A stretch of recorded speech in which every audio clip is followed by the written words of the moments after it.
bwa mbere ico no tangurira ko ni guhoza umuryango wa Adolphe Nshimirimana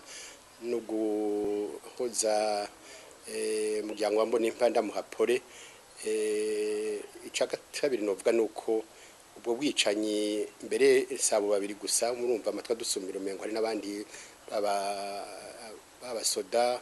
bisongereza canke ibintwaza ngabo n'abandi bapfuye mbere ugasanga no munsi n'umugango CNDD-FDD ejo n'utavuga rumwe na leta ugasanga umengo n'inzira twafashe yo kwihorahora nimwe bavuga twihora mwanya ukamara umuryango nibaza yuko iyo nzira ari inzira idashika nko nabivuze inzira itubaka ku buryo tugira tuti nimba arabafashe iyo nzira n'inzira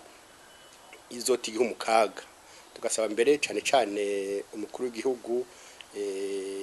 ko yoryuma ko yavuze ati abantu baje kwihorahorana ahubwo kugira ngo bavyerekane twasaba yuko nyamuna yoca asaba biganiro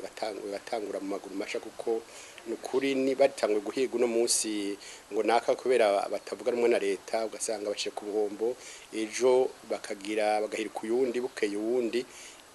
nta bizodushikana ivyo vyarigeze kuba ngaha mu Burundi mbwa ko nabivuze amaherezo nuko tuzokwicarana kugira ngo twogore n'ahandi ubwicanyi buzobandanya mbere haba niho nyabwoko